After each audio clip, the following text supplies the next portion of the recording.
សម្ដេចតេជោហ៊ុនសែននៅរុស្ស៊ីថ្ងៃសៅរ៍ទី13ខែមិថុនាឆ្នាំ2026នេះសម្ដេចអគ្គមហាសេនាបតីតេជោហ៊ុនសែនបានសរសេរសារបង្ហោះនៅលើបណ្ដាញសង្គមផ្លូវការរបស់សម្ដេចពាក់ព័ន្ធនឹងការនាំទំនិញពីថៃចូលកម្ពុជាដោយខុសច្បាប់ដែលមានខ្លឹមសារដូចតទៅនេះអាចមានការបកស្រាយខុសឬយល់តែធ្វើមិនយល់ឬជាការបំពានឬជាអំពើពុករលួយឬជាការប្រមាថជាសាឯងពីសំណាក់មន្ត្រីខិលខូចនិងឈ្មួញទុច្ចរិតទើបទំនិញថៃថ្មីនេះបាននាំចូលមកប្រើប្រាស់នៅកម្ពុជាដើម្បីបានជាពន្លឺនិងឈប់ល្ងងខ្លៅតទៅទៀត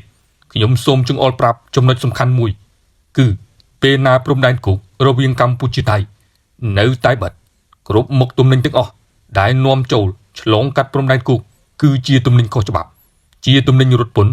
ជាទំនិញបំផ្លាញជាតិនិងប្រមាថជាតិសាសន៍ពេលដែលព្រំដែនគោកត្រូវបានបិទ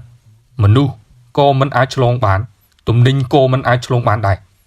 សម្រាប់មនុស្សនិងទំនិញដែលឆ្លងកាត់ផ្លូវទឹកនិងផ្លូវអាកាសពិសេសទំនិញគឺជាសមត្ថកិច្ចរបស់គយដែលជាអ្នកកំណត់ថាខុសច្បាប់ឬត្រូវច្បាប់ព្រោះផ្លូវទឹកតាមកំពង់ផែសមុទ្រនិងផ្លូវអាកាសតាមប្រលានយន្តហោះភាគីទាំងពីរកម្ពុជាថៃនៅដំណើរការជាធម្មតាត្រូវប្រមូលផ្ដុំចាត់វិធានការលើទំនិញដែលឆ្លងកាត់ព្រំដែនគោកព្រោះมันអាចបិទព្រំដែនគោកហើយនៅទំនិញនាំចូលនោះឡើយនិងសូមគុំនិយាយថាទំនិញសល់ក្នុងស្តុកលក់មិនទាន់អស់ព្រោះទំនិញខ្លះផលិតឆ្នាំ2026ក្រោយព្រំដែនគោកត្រូវបានភាគីបិទមួយឆ្នាំមុនមកម្លេះហេតុអ្វីមាននៅលើទីផ្សារកម្ពុជាទៀតម្យ៉ាងទៀតប្រសិនបើទំនិញនោះវាសល់ពិតមែនក៏លំមផុតកំណត់រយៈពេលប្រើប្រាស់ទៅហើយអ្នកប្រើប្រាស់គឺជាចៅវាយកុំមានប្រាក់ទិញហើយទុកឲ្យគេមើងងាយទាំងសម័យខ្លួនឯង